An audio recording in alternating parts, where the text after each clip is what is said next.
Hello everyone, welcome back to my YouTube channel. तो आज हम कुछ एमसीक्यू करेंगे GK PSC lecturer political science के। आज हमारा जो सब्जेक्ट होगा वो होगा MCQs on the international law.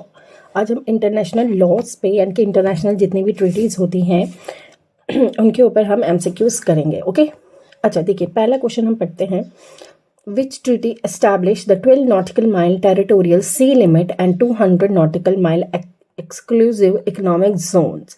इनमें से कौन सी ट्रीटी है जो 12 नॉटिकल माइल्स टेरिटोरियल सी लिमिट से रिलेट करती है? Geneva convention, UN clause, UN ये आउटर स्पेस ट्रीटी या Chicago convention?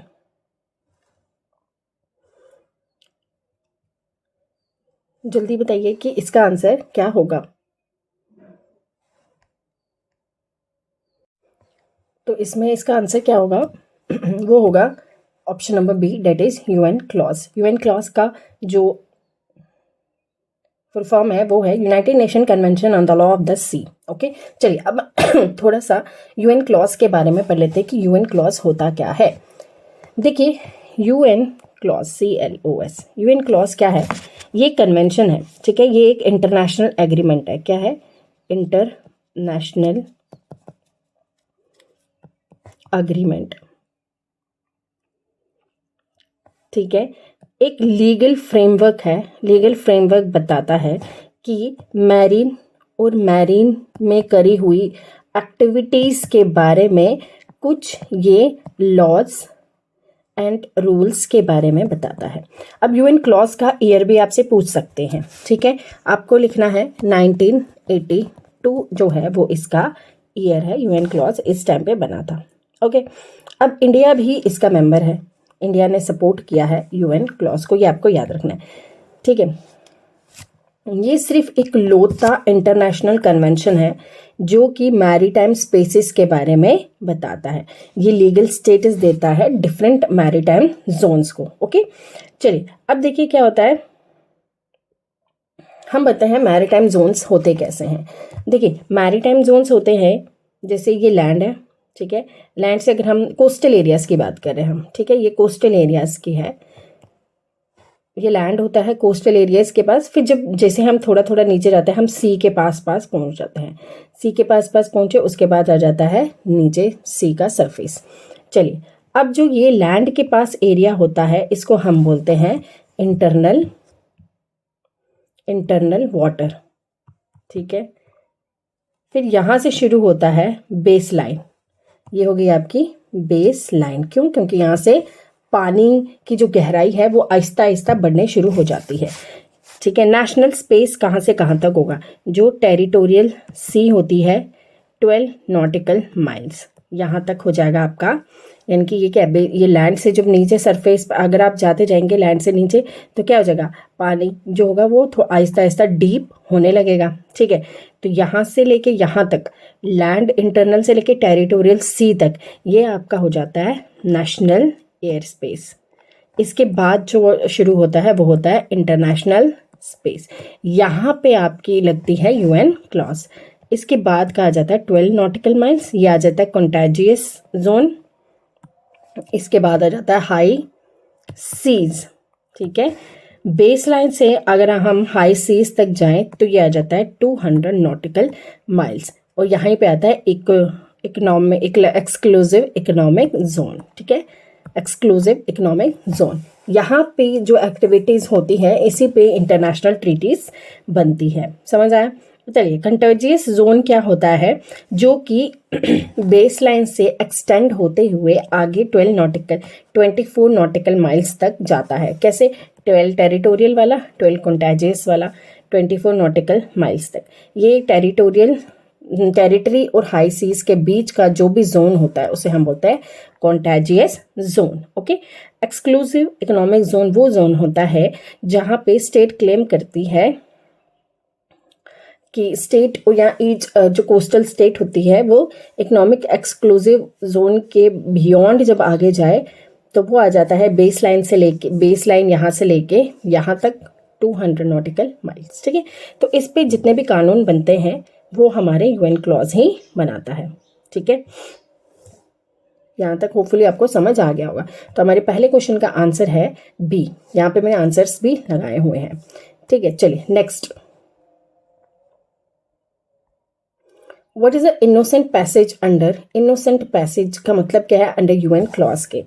A right of ship to pass, a right for ship to pass through the territorial sea and stop at the port without causing harm to the coastal state jurisprudence, a passage for all ship through the high seas, a right of passage for landlocked states only, a special passage through the exclusive economic zone.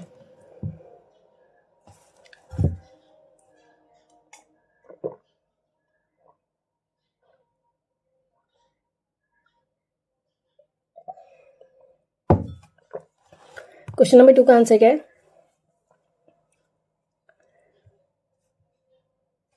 इसका answer है हमारा option number ए। ठीक है, चलिए next है। Which concept related to the sustainable use of ocean resources for economic growth and environmental health? देखिए यहाँ पे मेरे सस्टेनेबल यूज करने के लिए ओशंस का कौन सी ट्रीटी है? Blue economic, continental shelf, archipelagic states या कॉन्टेजियस जोन? कौन सा कॉन्सेप्ट रिलेट करता है sustainable use of oceans for economic growth and health? इसका answer option number A, the blue economy. Next आ जाता है हमारा question number 4। The outer space treaty 1967 prohibit claims of exclusive sovereignty over which celestial body? Only the moons, only the planets, only the earth orbit the moon and the other celestial bodies?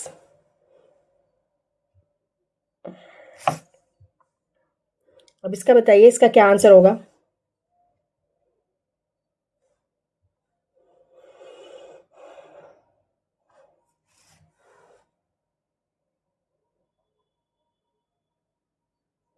Okay, outer space treaty 1967 में पहले बनी की होती है, इसके बारे में बात करते हैं। इसमें बोला है कि आउटर स्पेस स्टेट्स ने बैन किए हुए हैं वो सारे वेपन्स ऑफ मास डिस्ट्रक्शन। ठीक है, weapons of mass destruction in space. Okay, मैं जो भी मास डिस्ट्रक्शन कर सकते हैं उन सारे वेपन्स को बैन कर दिया है इन आउटर स्पेस। ओके, तो आपको ये याद रखना है कि ये है क्या। देखिए हाँ, बोले अगर आप कोई भी वेपन्स का इस्तेमाल कर रहे हैं वो पीसफुल पर्पस से होना चाहिए। ठीक है, तो इसका आंसर हो जाता है हमारा ऑप्शन नंबर डी। चलिए नेक्स्ट आता है हमारा क्वेश्चन नंबर 5।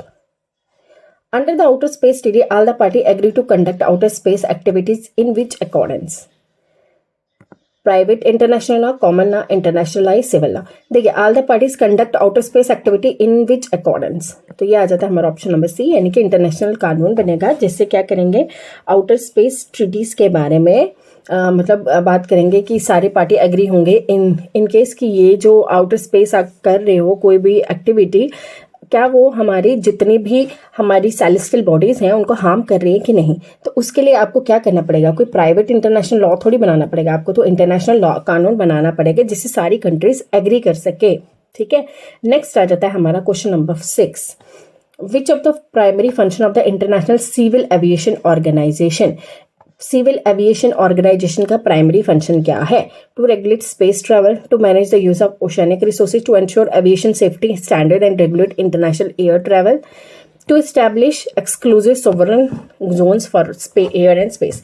लेकिन सब में से अगर हम देखें भी तो हमारे को सबसे पॉजिटिव आंसर क्या लग रहा है कि सिविल एविएशन का सबसे ज़्यादा इंपॉर्टेंट काम क्या होगा? स्पेस ट्रैवल कराना, ये तो नहीं हो सकता। यूज ऑफ ओशियनिक रिसोर्सेज से तो इसका कोई लेना देना नहीं है, तो हमें क्या होगा? ऑप्शन नंबर सी होगा, यही हमें पॉजिटिव आंसर दिख रहा है। कभी कभी क्या होता है ना, हमें जो भी सबसे ज़्यादा पॉजिटिव दिख रहा होता है हम उसको भी मार्क करके आ सकते हैं। ठीक है ना, चलिए नेक्स्ट होता है क्वेश्चन नंबर 7।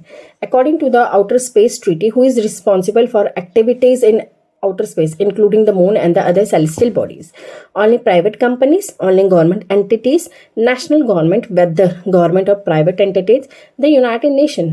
तो कौन रिस्पॉन्सिबल होता है for activities in the outer space? इसका आंसर है option number C, private companies नहीं होती, गवर्नमेंट कंपनीज नहीं होती, वेदर इट इज गवर्नमेंट और प्राइवेट कंपनीज। ओके, चलिए, the Chicago convention on international aviation was establish by United Nations General Assembly, the International Court of Justice, the United Nations, the International Maritime Organization. तो इसका answer होगा हमारा option number C, that is United Nation. चलिए next question. अभी हमें UN clause पढ़ा ऊपर, ठीक है ना, तो इसके ऊपर मैंने आपको समझा भी लिया कि बेस लाइन क्या होती है, वो कितना जाती है, ये सब। तो आपको इसके ऊपर आंसर बताना है। बहुत ही अच्छा क्वेश्चन है ये, ठीक है। यूएन क्लॉज का इंपॉर्टेंट क्वेश्चन भी है और बहुत अच्छा क्वेश्चन है। Coastal state has the right to establish the breadth of its territorial setup not exceeding, ये भी पढ़ना चाहिए, 12 nautical mile measuring from the baseline determine the following convention. Okay, first statement is correct. हमने first statement पढ़ा कि हाँ, हमने पहले पढ़ा था कि टेरिटोरियल जो सी होता है उसका लिमिट 12 nautical mile से ज़्यादा नहीं होना चाहिए। जितने भी शिप्स हैं सारी स्टेट्स की, वेदर कोस्टल या लैंड और कोस्टल रीजन्स की, enjoy the right of innocent passage through the territorial C.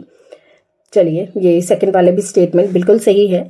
Economic exclusive zone जो है वो shall not exceed 200 nautical miles, ये अभी हमने ऊपर पढ़ा था, from the baseline which breadth of the territorial sea is measure. तो यानी कि हमारा option number D is correct, यानी कि हमारा तीनों आंसर सही है, ठीक है। चलिए नेक्स्ट आ जाता है, the limits of the territorial water in case of India has extended to 8 nautical mile, 12 nautical mile, 25 nautical miles या 50 nautical miles।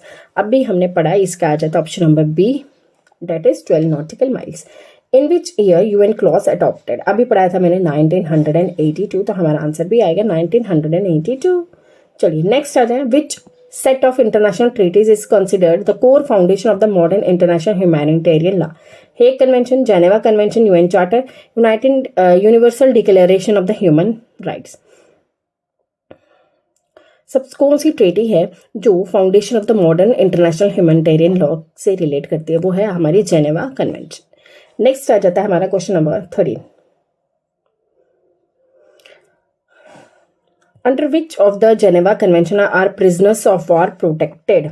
कौन से जेनेवा कन्वेंशन में प्रिजनर्स ऑफ वॉर को प्रोटेक्ट किया था? तो आता है first Geneva convention, second, third या फोर्थ जेनेवा कन्वेंशन। इसका answer option number C, that is third Geneva convention. ये हुई कब थी? 1949 में, 1949 में, ठीक है, जिसने स्पेसिफिकली डिटेल्स दी थी about the protection of the human treatment for the prisoners of war. What is the primary goal of the international humanitarian law? To prevent all wars from happening, to regulate the conduct of armed hostilities and protect those who do not or no longer participate in them, to punish countries for starting war, to promote the use of aggressive military tactics in self defense। तो इसका answer आ जाएगा option number B. Primary इनका गोल क्या है कि हमें क्या करना है? प्रोटेक्ट करना है उन लोगों को जो वॉर में पार्टिसिपेट नहीं करना चाहते। तो option number B is correct, ठीक है। यहाँ पे लिखा हुआ है इसका एक्सप्लेनेशन भी, ओके। चलिए next question number 15, which of the following the core principle of international humanitarian law? Proportionality, retaliation, aggression या immunity?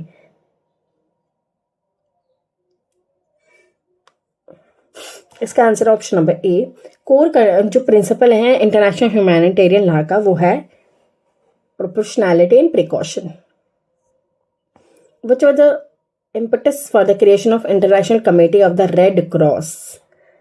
The rise of the non-armed groups, the failure of the League of Nations, the horrors witnessed by Henry Dunant at the Battle of Solferino, the development of nuclear weapons। तो इसका answer आ जाएगा हमारा option number सी, ठीक है। चलिए next question number 17, who is considered a key figure in the historical development of modern international humanitarian law? Hugh Grotius, Henry Dunant, Sun Tzu, Machiavelli।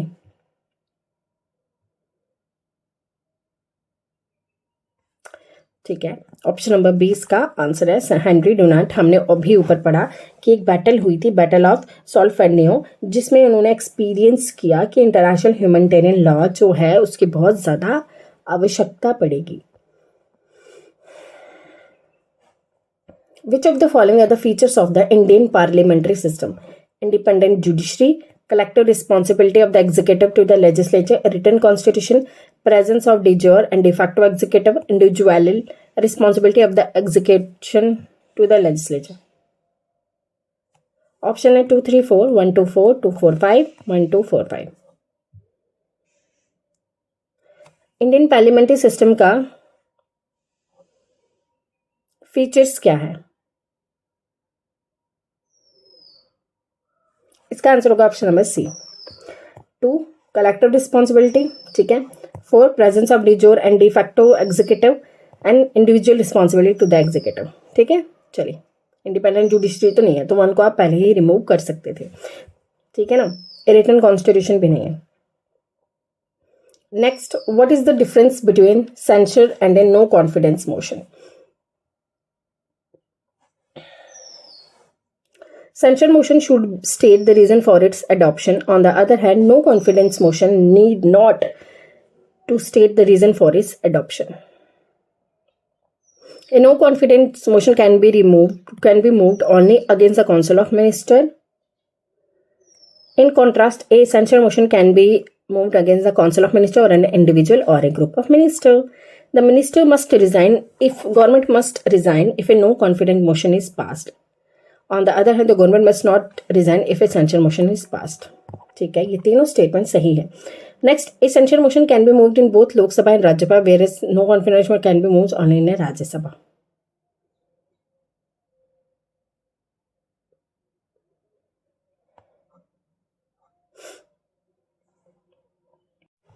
इसका answer हो जाता है option number D, that is A, B, सी.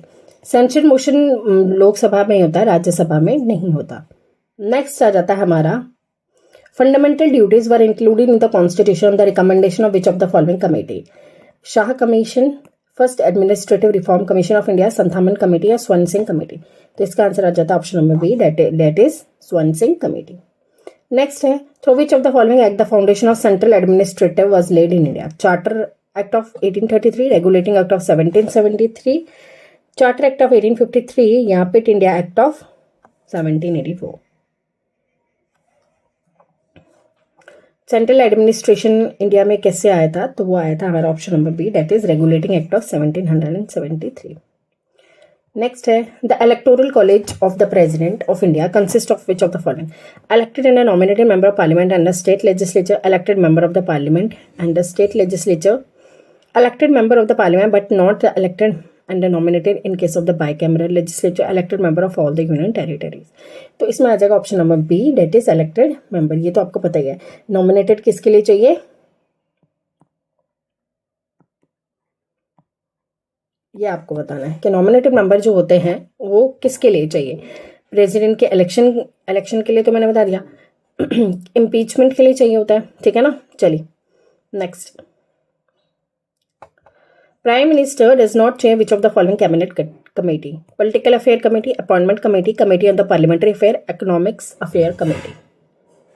इसका answer है option number A, that is Political Affair Committee. Next, the President can perform what function of the following in the declaration of the constitutional emergency? अब हमने इस question को देखा कि constitutional emergency होता क्या है. एक तरीके की स्टेट इमरजेंसी है. ठीक है ना, स्टेट इमरजेंसी बोलते हैं कॉन्स्टिट्यूशनल इमरजेंसी को, या इसको प्रेसिडेंट रूल भी बोलते हैं. Assume to himself all the function of the state government including the high court declare that the power of the state legislature shall be exercised under the authority of the governor. Assume to himself all the function of the state government except high court declare that the power of the state legislature can be exercised under the authority of the parliament.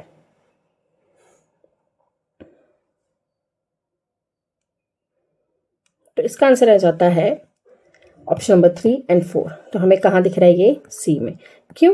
क्योंकि high court की power तो वो नहीं function कर सकते हमारे president. ठीक है ना, और पार्लियामेंट के अंदर सारी पावर आ जाती है इन केस ऑफ इमरजेंसी. ठीक है ना, चलिए.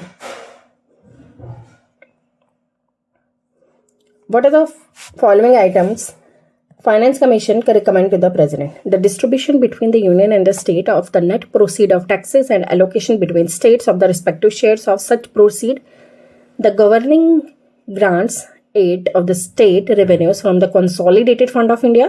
The measures needed to augment the consolidated fund of state to supplement the sources of the municipalities in the state based on the recommendation made by the Finance Commission of the state. Any matter referred to it by the president in the interest of sound finances. तो option है 1 2 4 1 2 3 4 1 2 and 1 2 3. इसका answer है option number B. ठीक है, article क्या है finance commissioner का वो आपने बताना है. Next, which of the following is not formally prescribed device available to the member of the parliament. Question hour 0 hour half an hour या short duration.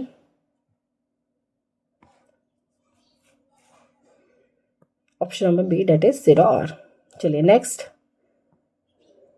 on which of the following committee was the central vigilance set up? First Administrative Reform Commission, Gorwala report, Kripalani committee या Santhanam committee. इसका answer option number D that is Santhanam committee.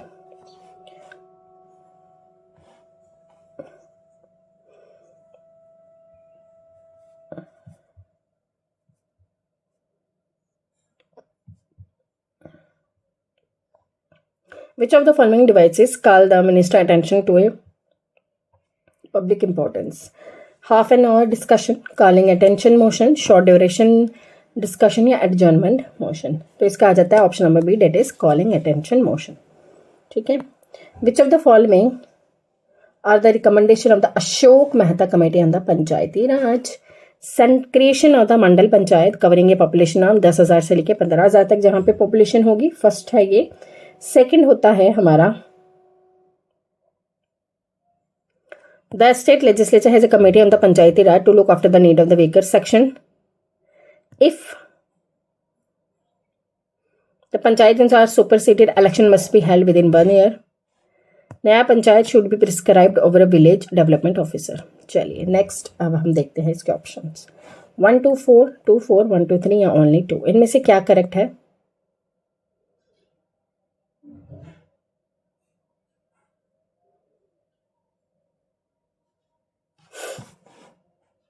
इसका answer option number D, only 2 statement are correct. चलिए next आ जाता है which of the following statement are true about the state government. The executive power of the state is vested in him. He must have attend the 35 years of which he hold the office during the pleasure of the president. The grounds for his removal are laid in the constitution. 1 2 4 1 2 3 1 3 4 1 2 3 4. इसका ये देखो, ये जो last वाली है ना fourth, ये आप रिमूव ही कर दो. क्यों? क्योंकि स्टेट गवर्नर का रिमूवल के बारे में कॉन्स्टिट्यूशन में नहीं दिया है. ओके,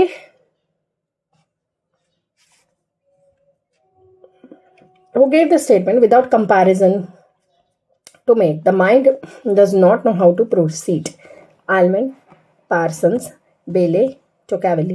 देखिए मैंने तो आपको यहाँ पे लिखा कि हम इंटरनेशनल रिलेशंस के क्वेश्चंस कर रहे हैं आईआर के, बट हम यहाँ पे मिक्स क्वेश्चन कर रहे हैं. ठीक है ना, क्योंकि अब एग्जाम तो पास है, आप क्या तभी इसके लिए मैंने आपके लिए मिक्स क्वेश्चन लाए थे. ठीक है ना. तो इसका answer option number D that is Tocqueville. Who gave the definition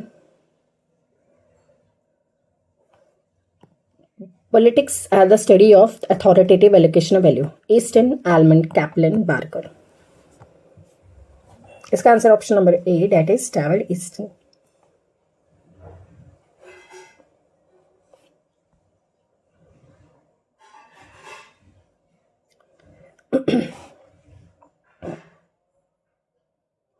Okay, what according to the Almond is not a feature of the participant political culture?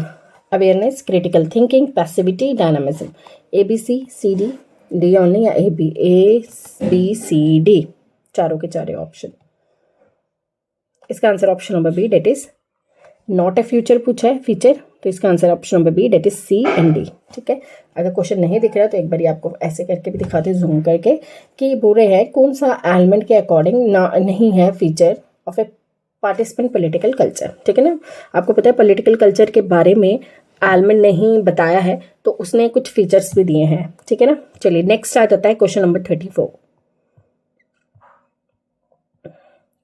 Political culture किस पे डिपेंड होता है? Diversity of culture, the political system to function well, homogeneity of groups या people believe shares and value. तो इसका answer option number D है, जैसे अपने देख लिया यहाँ पे। नेक्स्ट है, how does a political culture form? Through awareness of the political system, through political mobilisation, through active participation in political activity, through political socialisation. तो इसका answer option number D, that is through political socialisation. ठीक है ना। चलिए, तो आज के लिए हमने कर लिए 35 क्वेश्चन। ठीक है ना। होपफुली आपको समझ आ गया होगा। हाँ, अगर आप किसी को भी इसका पीडीएफ चाहिए तो आप मेरे टेलीग्राम चैनल ज्वाइन कर सकते हैं। वहाँ पे हमने एक ग्रुप बनाया हुआ है जहाँ पे हम इसके सारे जितने भी हमने लेक्चर्स लिए हैं वहाँ पे उसके पीडीएफ डालते हैं। ठीक है। अगर किसी को नहीं मिलेगा तो आप the success vision Sumera Khan, आपको वहाँ पे एक ग्रुप दिखेगा, वहाँ पे आप ज्वाइन कर सकते हैं, जहाँ पे आपको इसके पीडीएफ मिलेंगे। तो होप आपको ये लेक्चर अच्छा लगा होगा। मिलेंगे नेक्स्ट लेक्चर में।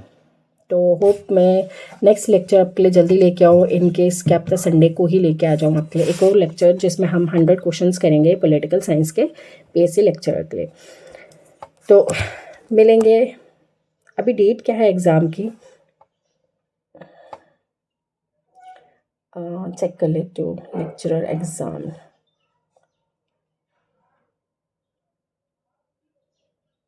पॉलिटिकल साइंस 9 नवंबर को एग्ज़ाम है।